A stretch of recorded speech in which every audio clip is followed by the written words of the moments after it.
10, 38 a 42.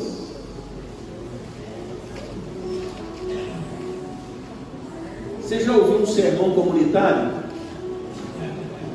Esse aqui é um sermão comunitário.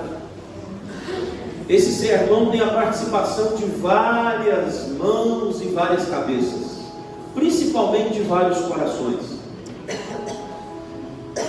No curso prático de pregação, módulo 1, que eu apliquei agora no primeiro semestre, esse foi o trato. Nós iríamos ter sermões escritos pelos alunos, e aquele que os alunos entendessem que tinha ficado da melhor configuração para o que a gente aprendeu, nós iríamos debruçar sobre ele, e aí depois de configurá-lo, eu iria pregá-lo no domingo à noite. E hoje é o dia que eu vou pregar um sermão comunitário. Então, se não ficar bom, você procura Léo, você procura o Luciano, a Elma, você procura a Luísa. Eu não tenho nada com isso, tá bom? Só sou aqui um porta-voz daquilo que eles entenderam. Beleza? Beleza. A minha mulher que falou nisso aí. Não é minha mulher que falou, não? Então você fala. Tem que me ajudar, ué. 10, Lucas 38 a 42. Leiam os pares e vocês bem forte lerão os ímpares. Se não tiver com a Bíblia na mão, está projetado aqui na nossa televisão. Marta e Maria. Indo eles de caminho, entrou Jesus num povoado, e certa mulher chamada Marta hospedou-o na sua casa. Tinha ela uma irmã chamada Maria, e esta quedava-se assentada aos pés do Senhor, a ouvir os ensinamentos. Marta agitava-se de um lado para o outro, ocupada em muitos serviços. Então se aproximou de Jesus e disse: Senhor, não se importas que minha irmã tenha deixado que eu fique a servir sozinha? Ordena-lhe, pois, que venha me ajudar. Respondeu-lhe o Senhor: Marta, Marta, andas inquietas e te preocupas com muitas coisas. Entretanto, pouco é necessário, ou mesmo uma só coisa. Maria, pois, escolheu a boa parte, e esta não lhe será tirada. Verso 42, vamos juntos? Entretanto, pouco é necessário, ou mesmo uma só coisa. Maria, pois, escolheu a boa parte, e esta não lhe será tirada. Amém, meus irmãos. Vencendo as distrações, é o que nós vamos conversar aqui nessa noite. Vencendo as distrações.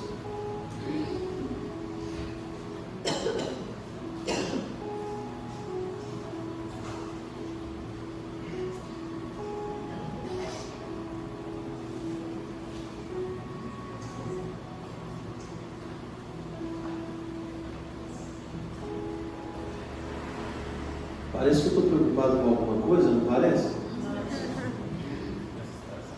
É porque o meu silêncio te incomoda. É porque a minha quietude faz mal para você. Você precisa ver o meu movimento. Você precisa ouvir a tonalidade da minha voz. Não só porque você, sabendo da liturgia de um culto, entende que é o momento de um texto bíblico ser comentado, um texto bíblico ser exposto. Não só por isso. Mas se nós ficarmos em silêncio, na quietude, parece que alguma coisa está faltando. Parece que nós não estamos construindo nada. Se não tiver algum tipo de barulho atravessando a nossa mente de um lado para o outro, avolumando-se no nosso coração e alma, a impressão que temos é que estamos sendo imprestáveis e as pessoas não estão nos notando, nós não estamos cumprindo o papel pelo qual nós precisamos dedicar a nossa vida e o nosso tempo. E às vezes, por causa dessa agitação que nós muitas vezes elegemos que é necessária de acontecer, a gente começa a inverter prioridades e a gente começa a não valorizar de fato aquilo que deve ser imprescindível na minha relação com Deus e na minha relação com o próximo.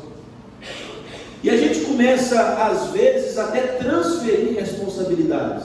Por exemplo, um moço recebeu na casa dele 3 multas de trânsito, e ele se assustou, porque foi uma multa quase que atrás da outra.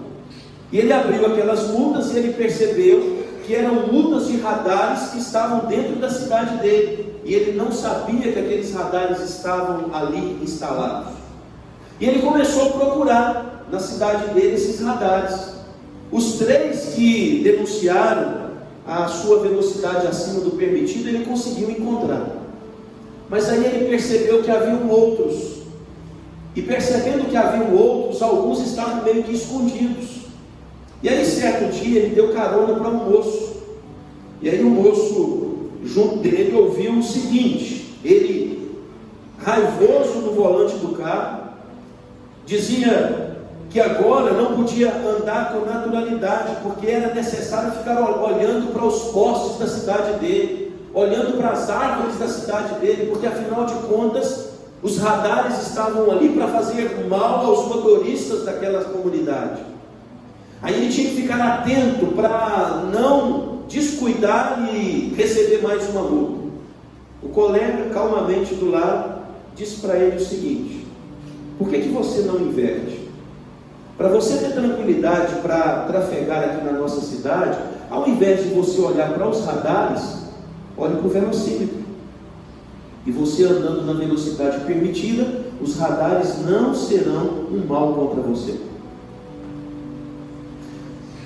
E o que isso ensina para nós? Que às vezes nós nos distraímos olhando para um local que não deveria ser o adequado. E por causa disso podemos ter uma vida às vezes cheia de complicações. A agitação geralmente trará para nós prejuízos, e alguns deles irreparáveis. Quando nós olhamos para esse texto que acabamos de ler, é um fato comum que estava acontecendo ali. Era comum para Jesus, porque ele gostava de entrar na casa das pessoas. A gente vai encontrar Jesus em muitas casas, se relacionando com famílias, com pessoas. E nessa aqui era ainda mais do que uma casa, era um lar especial no coração de Jesus Cristo. Por várias vezes ele esteve nessa mesma casa, dos 3 irmãos, Marta, Maria e Lázaro. Ele amava esses 3 irmãos. Esses 3 irmãos Jesus carregava em alta conta na alma. E aí eles estão agora, Jesus e os discípulos, dentro desta casa. Provavelmente além tinham também outras pessoas, porque um dado cultural aqui para você ficar conectado nele. Naquele período, quando chegava um rabino, um mestre, quando era uma reunião para ensino em qualquer das casas, era comum uma vizinhança que conhecia aquela família se aproximar para também aproveitar dos ensinos. E aí ficava repleto a porta, ficava repleto a janela, ficava repleto a frente da casa. Todo mundo queria levar alguma coisa também de ensinamentos para suas casas, para dentro do coração. Então era Jesus, os seus discípulos e outras pessoas mais. E aí está acontecendo essa configuração normal de uma casa anfitriã recebendo alguém muito especial, muito nobre. E de repente um movimento diferente acontece. E esse movimento diferente acontece lá na cozinha, porque o grupo estava com Jesus na antessala, no lugar onde eles estavam em um formato de U, que era a cultura, quando eles iam comer uma refeição. Jesus no centro ali, assentado como se fosse uma mesa, destilando o seu ensinamento. E lá na cozinha, uma moça que andava de um lado para o outro, entre as panelas, entre a vassoura e lavar também vasilhas. E ela faz uma coisa, ela faz outra, ela vai, ela vem, e a agitação vai tomando o coração dessa mulher. Só que essa mulher não apenas ficou agitada, ela também ficou revoltada. Porque à medida que ela trabalhava, ela olha em direção a Jesus Cristo e os seus discípulos e ela percebe um elemento que não deveria estar naquele lugar. Quem era esse elemento? Maria. Maria era o que de Marta? E aí ela fica revoltadíssima. E ela não conversa com Maria, sua irmã. Ela é audaciosa. Ela vai censurar Jesus. E ela fala: mestre, olha a altura da censura. O senhor sendo mestre, não te importas que eu fique aqui trabalhando sozinha de um lado para o outro, para dar conta da minha tarefa, para servi-los bem? enquanto a minha irmã preguiçosa fica sentada aos teus pés, o Senhor não vai dar uma ordem para ela vir me ajudar no serviço?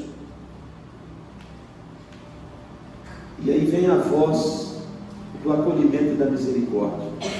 Marta, Marta, se Jesus fosse pedra bonitense, Marta, Marta, fica ativa, minha filha, fica esperta, você anda muito agitada. Ele já começa a acalmar o coração de Marta na forma de abordagem. Marta, Marta. Poucos lugares na Bíblia você tem essa repetição de um nome. Marta, Marta, você anda inquieta, você está agitada por muitas coisas, filha. A sua irmã escolheu a boa parte. Ela se assentou onde ela deveria estar se assentada. Mas você está fazendo coisa demais ao mesmo tempo. Marta, Marta, por que você te agitas tanto? A sua irmã escolheu a boa parte e essa não lhe será tirada. E caminhando nessa história, você vai ver um problema gravíssimo acontecendo com Marta. Marta está permitindo que o seu coração não usufrua da presença gloriosa de Jesus, porque ela estava abraçando a agitação da vida. Ela estava preocupada demais em fazer coisas ao mesmo tempo. Ela estava abraçando, como diz o meu pai, o mundo inteiro como um braço que não consegue abraçar uma única cidade. E aí você percebe que Marta está vivendo um momento de muita inquietação. E aí, na contribuição dos universitários para o sermão comunitário, a Luísa trouxe para mim a história de um livro que ela leu. O livro tem como título Sociedade do Cansaço. É de um sul-coreano, filósofo. O nome dele, Byung-Chul Han. É isso, Luísa? Byung-Chul Han. Olha o que ele diz lá no lugar que chamou a atenção do coração da Luísa. Existe uma busca pela máxima produtividade no trabalho, a todo custo e a todo tempo. Por isso as pessoas estão sendo levadas a um esgotamento físico e mental, gerado por essa prática. As pessoas estão terceirizando as demais atividades não relacionadas ao trabalho, sendo a família o alvo muito afetado por essa prática. Um exemplo é entregar os filhos para as telas, celular, televisão e outras coisas, já que não possuem os pais energia para brincar e interagir de maneira geral com eles. Esse é o movimento que Marta está fazendo naquele momento. Ela está querendo fazer um monte de coisas ao mesmo tempo, porque a alma dela estava preocupadíssima com a prestação de contas. A alma dela estava preocupadíssima com aquilo que iriam falar a seu respeito, que iriam falar da sua reputação depois daquela reunião terminada. E aí, meus irmãos, esse é o mesmo problema do nosso tempo. O nosso tempo, a quietude, muitas vezes é dispensável. A contemplação já não está fazendo muito mais parte do nosso dia a dia. Nós estamos andando às vezes tão agitados, que quando vamos ao espelho, não tendo ninguém naquele ambiente para brigar, a gente quer brigar com a gente mesmo. No trabalho, as pessoas estão de vento em popa, mas cada um mais complicado do que o outro, quando o quesito é ansiedade. É um desejo de andar daqui para ali, de lá para cá, numa busca desenfreada para fazer o máximo, para que os homens possam aprovar as nossas ações. A maior de todas as idolatrias é o medo dos homens, é o medo da reprovação, é o medo de não ser aceito pelo próximo, é o medo de não encontrar um grupo para fazer parte, e por causa disso a gente entra nessa agitação também. Só que além da agitação, A gente às vezes, meus irmãos, ainda faz algumas coisas que nos separam da presença de Jesus. O que Marta fez a separou de Jesus naquele momento. O que muitas vezes nós fazemos também tem o poder de nos separar de Jesus. As distrações sempre serão um grande perigo.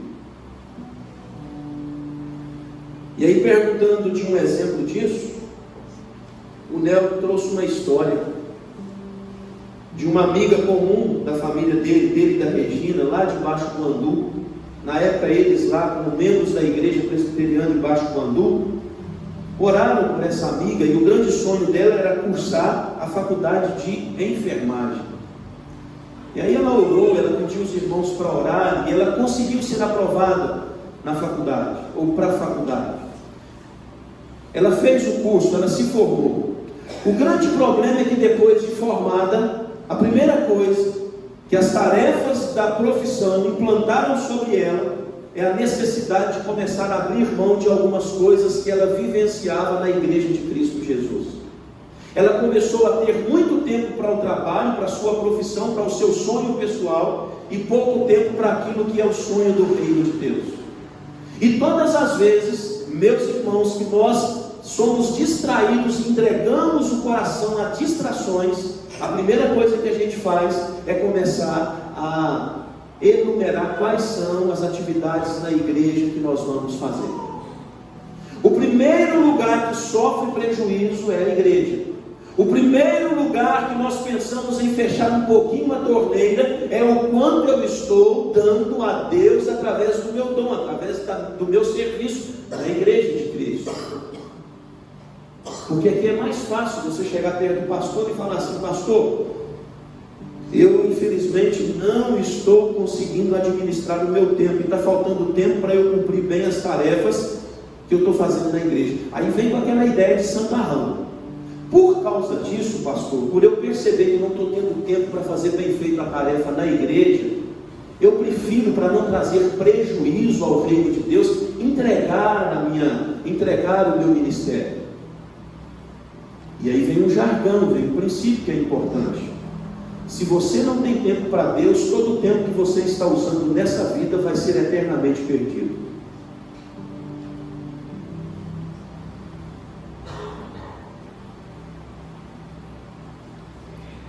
Mas é a grande frase do nosso tempo: eu não tenho tempo, porque ando distraído demais. Quando nós nos distraímos, sabe o que acontece de forma quase que de imediato? As bênçãos de Deus na nossa vida se transformam em um grande problema, porque nós vamos amar mais as bênçãos que Ele nos deu do que a nossa relação com Ele. Hoje, se não tomarmos cuidado, o maior rival de Deus na vida de um crente são as bênçãos do próprio Deus. Às vezes oramos, às vezes buscamos, a bênção vem, e aquela bênção se transforma numa possibilidade de nos afastarmos de Deus. E se nós olharmos para uma configuração humana de família, é ingratidão um filho ganhar um presente do pai e usar o presente para que esse o afaste do coração daquele que o presenteou. Não é sábio você receber uma dádiva de Deus e ao abraçá-la você liga as costas para Ele, mas as distrações fazem isso.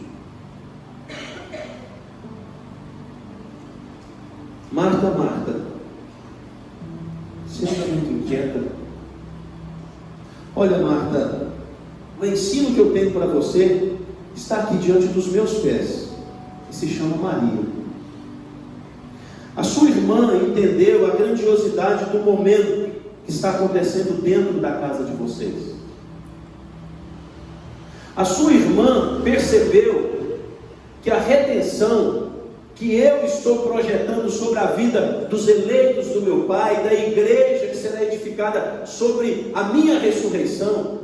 Ela entendeu que a redenção tem como ponto fundamental restaurar o relacionamento comigo, não restaurar uma relação de consumo entre cliente e alguém que está ofertando algum produto. Quando Jesus fala, Marta, Marta, preste atenção, você está construindo coisas, Marta, que Deus não te chamou para construir nesse momento. Aí Jesus traz um ensino que nós precisamos aprender aqui nessa noite. Preste atenção. Levanta a mão para mim e denuncie qual é o pecado do que estava sendo feito, do que Marta estava realizando, no ato da realização. Qual é o pecado do que ela estava fazendo? Não, nenhum. Ontem, 11 horas da manhã, eu recebi uma mensagem. Era o pastor Wanderson de Mutum me perguntando qual horário que eu ia chegar à casa dele e quem iria comigo. E no final da mensagem dele ele disse para eu e Vanessa nos organizarmos para recebê-los bem. Falei que chegaríamos mais ou menos 6 horas. Iria eu, a Miriam e o Lourenço. Chegamos lá, uma mesa posta de café da tarde. Chegamos lá no quarto já todo organizado, parecendo um quarto de hotel. Já estava toda a roupa de cama e estavam lá também as toalhas. Nós pudemos assentar e tomar um cafezinho feito na hora. Uma empadinha, pensa numa empadinha gostosa. Pensa num pastelzinho assado, top de linha. Um bolo diferente, estava lá. A casa toda organizada para nos receber. Qual é o problema de receber alguém que tem uma certa importância no seu coração com o melhor que a sua casa pode dispor? Qual é o pecado disso? E mulheres, quando os seus maridos falarem isso, fala assim, o pastor falou que isso é bobeira que você está falando comigo. Tem marido que fala assim com a esposa, eu não compreendo o que você faz. Um monte de talheres bacanas, fogo de mesa top na nossa casa, mas você coloca isso tudo para fora com muita alegria, só quando nós vamos receber visitas. Louvado seja Deus. Significa que a minha esposa é acolhedora, ela é hospitaleira, está exalando esse dom. Faz uma comida diferente quando vem visitante aqui, louvado seja Deus, eu vou entrar também junto com o visitante.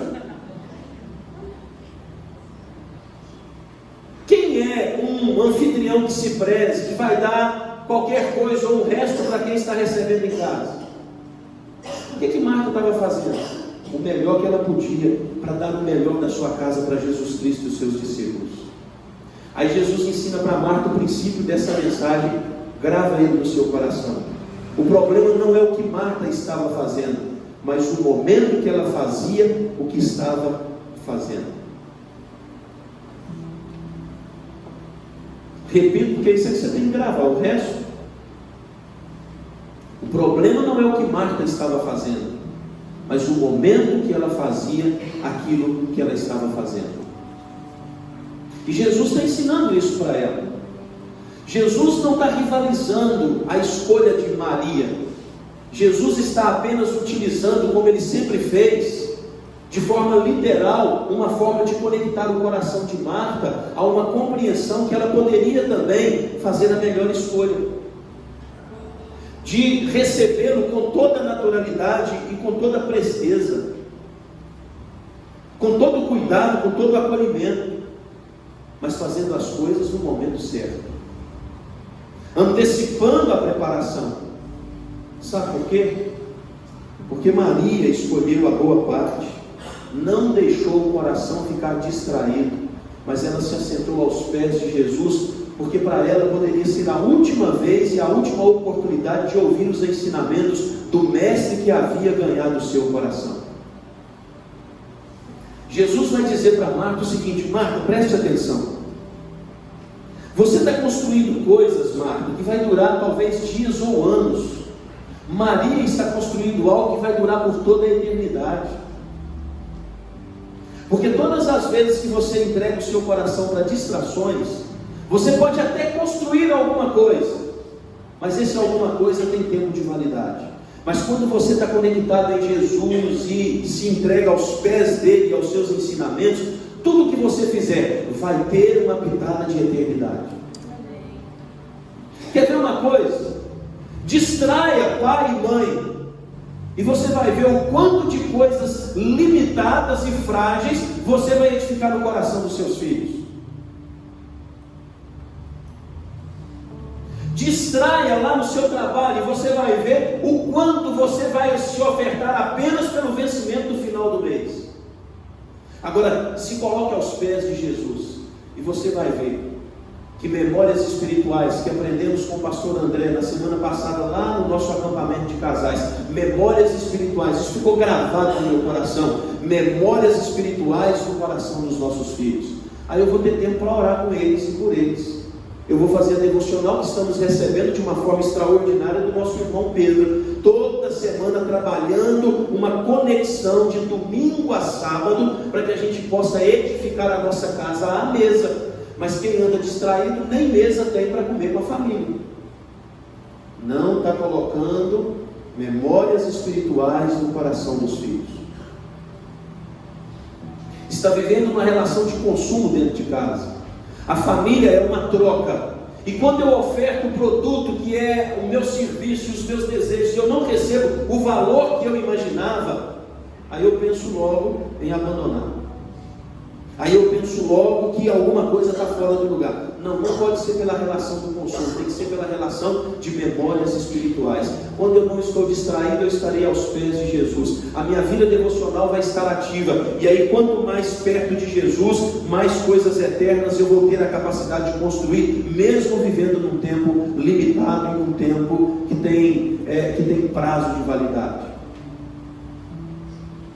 É isso que Jesus está ensinando para Marta. Marta, tem graça para o seu coração. Marta, preste atenção, porque onde for pregado o Evangelho, vai ser falado o nome da sua irmã. Isso Jesus vai mencionar lá no capítulo 12 de João, quando a mesma Maria, recebendo Jesus, depois que ele ressuscita Lázaro, ela joga aquele perfume sobre Jesus. E aí essa mesma Maria era progressiva na compreensão do Messias. Ela foi absorvendo os ensinos de Jesus e não havia dúvidas no coração dela. Ele é o resgatador de Israel. Ele veio para trazer vida e vida em abundância. É nele que o meu pecado vai ser perdoado. A ele eu entrego as minhas afeições. Ele é o Senhor do meu coração. Aí ela joga tudo sobre ele. Um perfume, 300 denários, 300 dias de serviço de um pedreiro no nosso tempo. E aí Jesus destila esse princípio. Onde for pregado o Evangelho, irão falar do que ela fez sobre a minha vida, me preparando para o dia do sepultamento. Ou seja, Maria estava vivendo no tempo presente, mas enxergando a eternidade. E ela está ensinando isso para Marta. Jesus está ensinando isso para Marta. E aí, meus irmãos, para nós, é o que nós precisamos aprender nessa noite. A graça também no nosso tempo. Talvez você não esteja controlando a sua agenda da semana. Você está completamente atarefado e atarefada, mas com a sensação de que quanto mais anda, menos do lugar sai. Numa sensação que está lutando para construir, mas à medida que vai tentando construir, as coisas não estão caminhando conforme a palavra do Senhor. O problema dos moços não é comprar um terreno e querer trabalhar no terreno. Isso todo mundo pode sonhar em alargar as divisas dos seus negócios, não tem problema nenhum. Você pode querer uma casa boa, você pode querer algo bom para a sua família, isso não é pecado.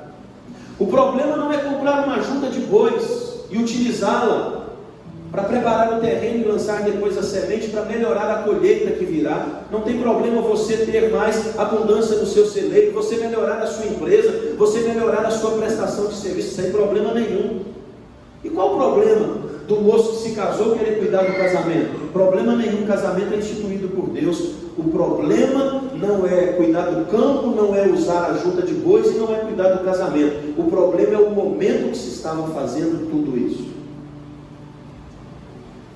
Tem a hora de você aproveitar do terreno que comprou, tem a hora de você usar a junta de bois, tem a hora de você cuidar do casamento. Mas você não pode ficar distraído, porque senão a porta vai fechar. Porque senão, assim como no tempo de Noé, casavam-se e davam-se em casamento, festejavam e celebravam para lá e para cá, mas chegou um momento que a porta da arca se fechou do lado de fora, e aquela geração foi tomada pelas águas, e ali ela morreu afogada. Ela andou distraída demais enquanto Noé estava construindo a arca. Nós não podemos ficar distraídos, porque a arca vai descer do céu e ela virá buscar a igreja de Deus, e isso está batendo à nossa porta. A graça para nós, meus irmãos, preste atenção. Quando Jesus entrou na casa de Zaqueu, Zaqueu entende Jesus e ele abandona todas as suas distrações para se transformar em um discípulo de Cristo. Quando Jesus tentou conversar com o coração do jovem rico, ele preferiu ficar abraçado com as distrações e virou as costas para Jesus.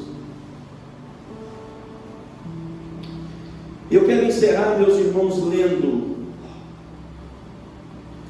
uma história. Minha louca experiência. Olha como que começa. Minha louca experiência. E digo louca, porque é loucura largar as coisas do Senhor e a família para ganhar R$140. Quando deixamos ser levados por coisas ou pessoas, aos poucos nos afastamos da igreja e dos caminhos do Senhor. E quando percebemos, já estamos fragilizados. Sempre o pastor Valdinei e a minha esposa Elba falavam comigo que eu estava errado.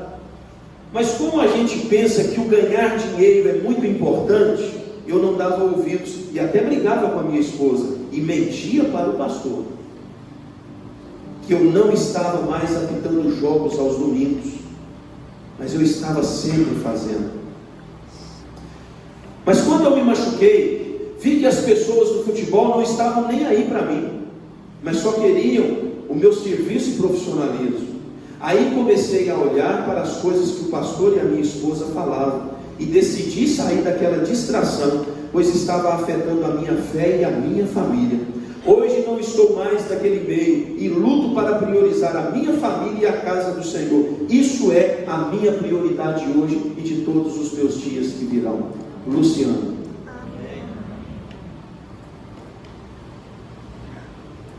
A graça para nós aqui nessa noite, meus irmãos. A graça para nós nessa noite. A minha pergunta é: está cansado? A minha pergunta é: está andando distraído? Aí você pode me fazer uma pergunta: mas como é que eu sei se eu estou cansado ou andando distraído? É só você me falar qual a sua relação com a palavra de Deus e com a oração nos dias da sua semana, e aí eu te darei o diagnóstico. É só você me falar como você cuida da sua célula. É só você me falar como que você se relaciona com os seus filhos. É só você me falar qual é a sua grande ambição quando você está indo para o seu trabalho. Eu vou dizer se você está andando distraído ou se você está aos pés de Jesus, experimentando e escolhendo a melhor parte. Casavam-se e davam-se em casamento. Mas chegou o momento que Noé e a sua família entraram na arca. A porta do lado de fora foi fechada e toda uma geração distraída morreu afogada. Não haverá arca de novo, não haverá punição a Sodoma e Gomorra de novo, não haverá Babilônia de novo, não haverá Império Romano de novo. Haverá agora a volta de Jesus Cristo, esse que é o meu Redentor, esse que é o seu Redentor, para aqueles que não andarem distraídos, mas aqueles que estiverem aos seus pés fazendo a escolha da melhor parte. Você já escolheu a melhor parte? Eu quero convidar o Ministério de Louvor. E quem sabe, eu não esteja nessa noite conversando com alguém ou alguns que precisam melhorar a sua forma de lidar com a agenda da vida. Tem o desejo de fazer as coisas certas na hora certa, escolhendo os pés de Jesus como a melhor parte, mas tem tido dificuldades para isso. Você sabe o que tem que fazer e quando fazer, mas você não está tendo força para fazer. Você sabe que nada é mais importante do que o contentamento em Cristo Jesus, mas você ainda continua buscando contentamento em coisas perecíveis dessa terra. Você continua ainda achando que isso que você pode perder é algo que vai segurar a sua felicidade eternamente. Não, deixa eu dizer para você, a única coisa que garante a sua felicidade eternamente é se você estiver escolhendo os pés de Jesus, que é a melhor parte para a vida de qualquer um de nós. E quando você tem muito medo de perder aquilo que você entendeu que ganhou, é porque não foi Deus que te deu. Os meus filhos, dou a minha vida por eles. Mas se em algum momento, princípio de pedra bonita, Deus me livre, mas se em algum momento, qualquer um deles tiver que receber a minha pregação na hora de uma grande perda, a única coisa que eu vou me lembrar é: preciso chorar porque tem tempo de luto. Mas a coisa mais gloriosa que eu vou lembrar é: voltou para a casa do Pai porque pertencia a Ele, louvado seja Deus pelo presente que me deu. E ai de vocês, pastoreando essa igreja, acontecer alguma coisa e eu estiver aqui para ser o tema do ofício fúnebre e vocês ficarem desesperados no entorno do caixão. Se a minha mulher começar a gritar demais, vocês chamam ela no canto e falam assim: voltou para um lugar muito melhor do que estar do seu lado. Forte, não é? Porque assim será a volta dela para esse lugar que é muito melhor do que do meu lado, do lado de Jesus Cristo, o Redentor da vida dela. Não tenho medo de perder o meu emprego, porque não foi Deus que te deu. Porque se foi Deus que te deu, você está trabalhando da melhor maneira possível. E se perder por algum fato, Deus vai abrir outra porta, porque Ele não deixa o justo e nem o filho do justo mendigar qualquer necessidade. E se nós perdemos aquele irmão da igreja, é porque você não está entendendo que quem cuida é o Espírito Santo, está querendo fazer com a sua própria habilidade. Vai dar errado. Quando é Deus que deu, a gente usufrui da melhor maneira possível, e a gente não tem medo de perder, porque se perder, o próprio Deus sabe o que tem que fazer para o coração ser revigorado de alegria de novo. Eu quero perguntar para você: tem alguma coisa no seu coração e na sua alma que você precisa, você tem a necessidade que seja acertado, que seja melhorado? Talvez a sua vida devocional, a sua vida familiar, a leitura bíblica na sua casa, a sua prestação de serviço à igreja de Cristo Jesus, ofertar o dom que Ele te deu. Talvez alguma coisa que está tirando a sua paz, você não está conseguindo nem dormir direito. E algo lícito, não tem nada de pecado naquilo que você está desejando, que você está almejando, só que de repente você não está encontrando tempo para fazê-lo. Eu quero convidar você que fique de pé, todos nós vamos ficar de pé, mas eu quero conversar com o seu coração nessa noite. Você que de repente precisa colocar alguma coisa na presença de Deus nessa noite, algo que Jesus Cristo, que está aqui nessa casa, tem a possibilidade de assentar-nos aos pés dele, tem a possibilidade de nos fazer voltar para casa, levando um fardo leve, levando uma possibilidade nova, levando uma alegria diferente no coração. Se você quer colocar alguma causa, alguma situação na presença desse Jesus, aos pés dele, para aquietar o seu coração na presença de Deus, eu quero te convidar para que você venha aqui à frente orar junto comigo.